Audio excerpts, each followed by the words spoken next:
Government ने Chinese apps 50 से ज़्यादा बैन कर दिए हैं। क्या हो सकता है इसका बिजनेस ट्रेंड, क्या इसका इंपैक्ट हो सकता है बिजनेस में, कौन कौन सी नई अपॉर्चुनिटीज मार्केट शेयर बिजनेस में चेंज हो सकती है, और क्या हम इस कंडीशन में हैं कि इंपोर्ट एक्सपोर्ट को बैन कर दें। अगर ये सारी बातें जाननी है तो इस वीडियो को आखिरी तक देखिए। मैं निखिल रायज़ादा आप सभी का स्वागत करता हूं आपके अपने चैनल पे। सबसे पहले बात करते हैं कि ऐसा क्यों हो रहा है, ये कहां से स्टार्ट हुआ। 15 जून को हमारा इंडिया और चाइना का फेस ऑफ हुआ था, जिसके बीच 20 सोल्जर्स हमारी मातृभूमि के लिए शहीद हो गए। वहां से बॉयकॉट चाइना इमोशंस में आग लग गई और वो एक वॉल्केनो की तरह इरप्ट हो गया, जिसका बिजनेस ट्रेंड्स अगर हम एनालिसिस करें पिछले 15 दिन में तो हमें साफ दिख रहा है। पहला, सेल्स ड्रॉप। मोर देन 70% हमने देखा कि मोबाइल फोन्स में ड्रॉप हो गया है सेल्स में और उससे रिलेटेड एसेसरीज में। तो ये क्लियर कट इंडिकेशन है बॉयकॉट चाइना का हाई पिक मूवमेंट का, जो कि एक बहुत बड़े मूवमेंट में कन्वर्ट हो चुका है। दूसरा, पब्लिक का इतना इन्फ्लुएंस था कि गवर्नमेंट ऑफ इंडिया पब्लिक के इमोशंस के साथ चल रही है। और सेकंड, उन्होंने स्टेप लिया कि गवर्नमेंट ई मार्केट प्लेस में मेड इन इंडिया वाला फिल्टर को अप्लाई कर दिया। हम बहुत जल्दी ये देख सकते हैं कि फ्लिपकार्ट और अमेजॉन जैसी वेबसाइट्स में अगर वो इंडियन मार्केट में आ रही है तो वो इंपोर्ट फ्रॉम इंडिया या इंपोर्ट फ्रॉम चाइना वाले फीचर्स को प्रोडक्ट लाइनअप में दे सकती है। तीसरा इंपैक्ट जो हमने देखा, जो ड्रग्स था, जो ड्रग्स इंपोर्ट होता है इंडिया चाइना पे, वहाँ पे काफ़ी ज़्यादा डिक्लाइन हमने देखा और वहाँ के स्टॉक्स को हमने यहाँ रोक रखा है, उन्होंने वहाँ रोक रखा है। तो ये एक सिनेरियो बिजनेस में कन्वर्ट हो सकता है। क्या हम अभी इस कंडीशन में हैं कि ड्रग्स का इंपोर्ट एक्सपोर्ट कैंसिल कर दें या हम जो ड्रग्स इंपोर्ट लेते हैं चाइना से वो बंद कर दें? अगर ये बात जाननी है तो एंड तक इस वीडियो को देखते रहिए आप। तीसरा जो हमने देखा ट्रेंड, जब जोमेटो के डिलीवरी बॉयज़ और एम्प्लॉयज़ ने अपनी टी शर्ट को जला के बॉयकॉट चाइना वाली चीज़ को सपोर्ट किया। जाहिर सी बात है बहुत कम लोगों को यह बात पता है कि कंपनीज जैसे जोमेटो, बायजूस, मेक माई ट्रिप और बिग बास्केट को फंडिंग मिलती है चाइना से। ये सारी बैक फंडेड होती है चाइना से। तो यहाँ पे अगर इमोशंस चेंज हो गए और पब्लिक इमोशन इस डायरेक्शन में मूव कर गए तो हम एक बड़ा डिक्लाइन देख सकते हैं इनके मार्केट शेयर में भी। अदर ई कॉमर्स वेबसाइट जैसे फ्लिपकार्ट और Amazon, Flipkart Indian based startup है बट अभी वॉलमार्ट ने उसे टेक ओवर कर रखा है।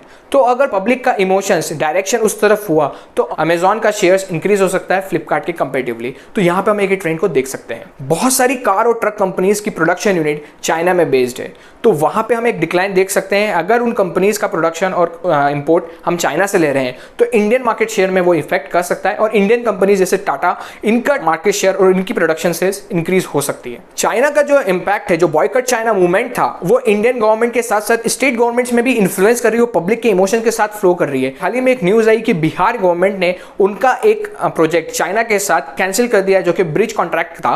तो ये क्लियर कट इंडिकेशन है कि गवर्नमेंट पॉलिसीज भी चाइना के इंपोर्ट और एक्सपोर्ट और चाइना की टाइप्स के साथ अब कैंसिलेशन पे आ चुकी है। सबसे बड़ा सवाल आता है कि इंडियन गवर्नमेंट ने ऐसा क्यों किया। तो पब्लिक के इमोशंस के साथ उनको जाना था, इन्फ्लुएंस होना था, उसके कारण ये स्टेप था। दूसरा मेजर स्टेप ये था कि इंडियन चाइनीज के बीच में जो भी बातचीत हो रही है आर्मी ऑफिशियल्स के बीच में, वो एक आउटकम तक नहीं आ पा रही है। हम सब ये बात जानते हैं अच्छी तरह से कि चाइना बॉर्डर पे खड़ा है, इंडिया बॉर्डर पे खड़ा है। बट चाइना बॉर्डर पे क्यों खड़ा है? क्योंकि वहाँ की पब्लिक में एक डिस्टर्बेंस है, वहाँ की सिचुएशन में डिस्टर्बेंस है, जिसके कारण चाइना अपने पब्लिक का माइंड डाइवर्ट करना चाहता है। तो इंडियन गवर्नमेंट का एक अच्छा स्टेप है कि अगर ऐप्स को बैन किया तो वहाँ की पब्लिक को डायरेक्ट इन्फ्लुएंस कर रहे हैं उनका माइंडसेट चेंज करने के लिए। सेकंड मेजर कारण है वो नेशनल सिक्योरिटी। अगर मैं ऐप्स की बात करूं जैसे जूम आप सभी ने शायद यूज़ किया होगा, एक वीडियो कॉन्फ्रेंस क्रिएट करने का प्लेटफॉर्म है। तो वहाँ के जितने भी डेटा शेयर होते हैं, वहाँ की जो भी इंफॉर्मेशन होती है वो चाइनीज गवर्नमेंट के पास जाती है, चाइना के पास जाती है। तो एक नेशनल सिक्योरिटी और साइबर सिक्योरिटी का कारण बन रहा है, जिसके कारण ये ऐप उनने बैन किया। और इसके कारण इन्फ्लुएंस हम देख सकते हैं कि जो सिस्को का वेबएक्स अभी जो न्यूली लॉन्च हुआ है, जो 10 मिलियन प्लस डाउनलोड्स हैं, हम वहाँ देख सकते हैं कि बड़ा हाइप आ सकता है। वहाँ की जो मार्केट शेयर है और वहाँ की जो रेटिंग्स है वो इंक्रीज हो सकती है। तीसरा जो मेरे को सबसे इंपॉर्टेंट लगा, जो साइबर सिक्योरिटी वाला एरिया है, जो अभी तक इतना बूम नहीं कर पा रहा है और जो कर रहा है वो कांस्टेंट रैपिड चेंज नहीं ला पा रहा है। तो ये टाइम है जो वो साइबर सिक्योरिटी वाले एरिया में बूम आ सकता है और बूम क्रिएट हो सकता है और वहाँ के जो ऐप्स है, जो मार्केट शेयर वो होल्ड कर रहे हैं, वो इंक्रीज कर सकते हैं। चौथा इसका बड़ा कारण ये था कि हाल ही में एक वीडियो वायरल हुआ था। आर्मी के एक सोल्जर ने अपने आप से एक वीडियो बनाया था कि आप Indian people boycott China movement को सपोर्ट करिए और बढ़ाइए।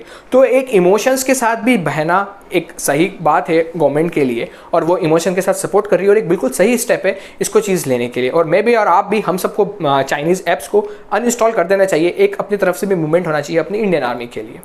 बिजनेस ट्रेंड्स की बात करते हैं, ऐप्स जैसे टिकटॉक और लाइकी में काफ़ी ज़्यादा इंस्टॉलेशन है और काफ़ी ज़्यादा पब्लिक इससे इन्फ्लुएंस होती है। इसका पॉजिटिव नेगेटिव इंपैक्ट दोनों मेरे माइंड में आ रहा है, मैं आपसे दोनों शेयर कर देता हूँ। पॉजिटिव इंपैक्ट ये है कि जो इंडियन स्टार्टअप्स है और जो इंडियन कंपनीज है, इंडियन ऐप्स है, जैसे शेयर चैट हुआ, एडोबी स्कैन हुआ, ये सब में हम बूम देख सकते हैं। जो एडोबी स्कैन कैम स्कैनर को रिप्लेस कर रहा है, शेयर चैट जो लाइकी और टिकटॉक को कवर कर रहा है।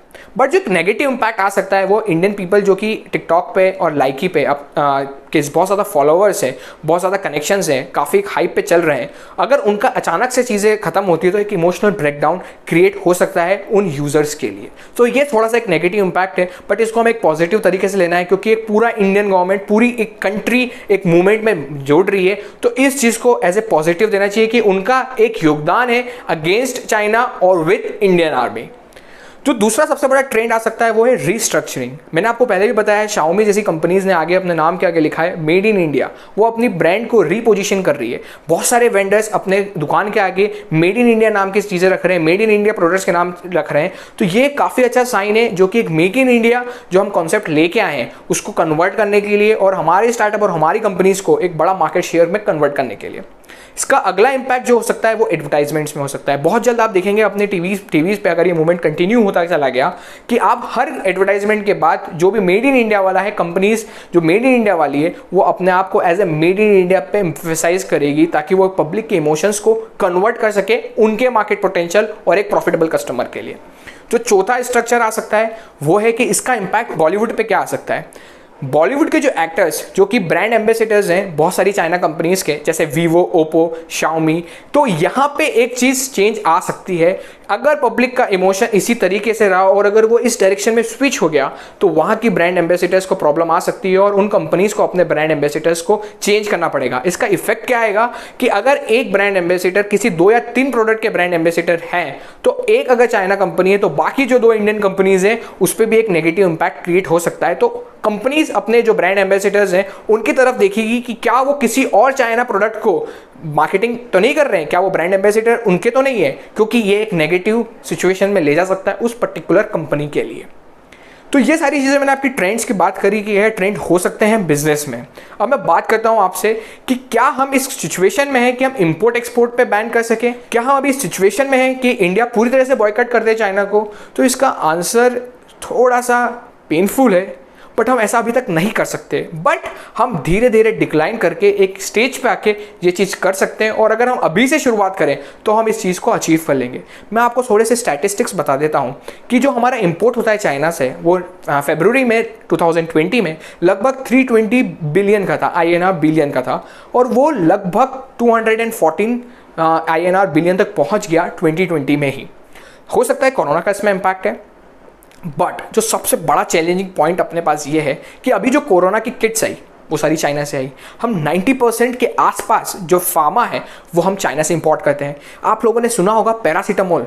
जी हाँ, पैरासीटामोल हम एकदम से बंद नहीं कर सकते क्योंकि हमारे पास अभी इंटरमीडिएट्स नहीं है इस्टेब्लिश करने में। ये स्टेटमेंट प्रूफ कहता मैनकाइंड फार्मा में कि मैनकाइंड फार्मा ने स्टेटमेंट दिया था कि भाई हम अभी इस कंडीशन में नहीं है कि हम पैरासीटामोल जैसे ड्रग्स को बंद कर दें और पूरा इंपोर्ट बंद कर दें ड्रग्स के लिए। अगर हम अभी से स्टार्ट करते हैं डिक्लाइन करना और अभी से हम हमारी इंडियन कंपनीज और मैन्युफैक्चरिंग पे ध्यान देते हैं तो एक समय में हम इस चीज़ को टर्न अप कर सकते हैं, बट अभी ये कंडीशन नहीं है। जो स्टार्टअप्स बैक्ड हैं चाइना फंडिंग से, जैसे बायजूस, मेक माई ट्रिप, जोमैटो, बिग बास्केट, अगर पब्लिक का इमोशंस इनके अगेंस्ट चला गया और बॉयकॉट चाइना इस तरफ इन्फ्लुएंस हो गया तो इनके कॉम्पिटिटर्स हैं, जैसे बिग बास्केट के कॉम्पिटिटर है ग्रोफर्स, वहाँ पे शेयर्स में हम राइज देख सकते हैं। बायजूस के कॉम्पिटिटर है ई-सरल जो कि पूरा एक इंडियन है और एक नया स्टार्टअप है और एक बहुत अच्छा फंडिंग बेस्ड स्टार्टअप है और खुद का एंटरप्रेन्योर स्टार्टअप है, वहाँ पे हम राइज देख सकते हैं। तीसरा, जोमैटो जैसे स्टार्टअप्स जो कि बिल्कुल बताया उन्होंने मीडिया में आके कि उन्होंने शर्ट बर्न किया है, तो ये कहीं ना कहीं इंडिकेशन है पब्लिक का माइंडसेट को चेंज करने के लिए, उनके इमोशंस को डाइवर्ट करने के लिए। तो यहाँ पे हम इम्पैक्ट देख सकते हैं। जो आप सभी ने अभी गर्मियों में AC का बहुत आनंद लिया होगा, ये जो हमारे AC बनते हैं वो 70 से 90% तक प्रोडक्शन और मैन्युफैक्चरिंग चाइना से होता है। तो अगर ये मूवमेंट उस तरफ चला गया और अगर हम companies made in India, make in India वाले मोड में आ गए तो यहाँ पर हम डिक्लाइन देख सकते हैं। बट ये बहुत जल्दी हो जाएगा। हम इसे धीरे धीरे, अगर हमें ये चीज़ करनी है तो हमें बहुत धीरे धीरे स्टेप्स रख के और फर्दर मूवमेंट करके ला सकते हैं। और हम और आप लोग इस चीज़ को बहुत ज़्यादा सपोर्ट कर सकते हैं। हम इस चीज़ को कन्वर्ट कर सकते हैं, क्योंकि अगर हमने अपील कर ली कि हम इन चीज़ों को बंद कर देंगे लेना, तो बिल्कुल हो जाएगा। देखिए, गवर्नमेंट इस चीज़ को बैन नहीं कर सकती, क्योंकि अगर गवर्नमेंट ने बैन किया तो वहाँ के जो सप्लायर्स है वो यहाँ उनके रेट्स बढ़ा देंगे और वो डिमांड क्रिएट करवा देंगे, जिसके कारण हमारे पास जो प्रोडक्ट अभी आ रहा है उसकी मार्केट प्राइस बढ़ जाएगी। तो प्रॉब्लम क्रिएट हो सकती है। आप इस बात को ढंग से समझिए कि अगर हम लोग इस पे इन्फ्लुएंस नहीं करेंगे, अगर हम बॉयकॉट नहीं करेंगे, गवर्नमेंट ऑफिशियली स्टेटमेंट नहीं दे सकता है। अगर उन्होंने ऑफिशियली स्टेटमेंट दिया इंपोर्ट एक्सपोर्ट के लिए, तो वहाँ के सप्लायर्स हमारे यहाँ पे सप्लाई देते हैं, वो अपने रेट्स इंक्रीज कर देंगे, जिसके कारण हमारे पास जो प्रोडक्ट आ रहा है उसकी प्राइस इंक्रीज हो जाएगी। तो ये एक नेगेटिव जा सकता है। अगर हम अपने आप में अंडरस्टैंडिंग रखते रखते धीरे धीरे बॉयकॉट करते चले जाएंगे तो धीरे से हम मेक इन इंडिया पूरे वर्ल्ड में ले जा सकते हैं। जो सबसे बड़ा इंपैक्ट आएगा वो टॉय इंडस्ट्री में आएगा।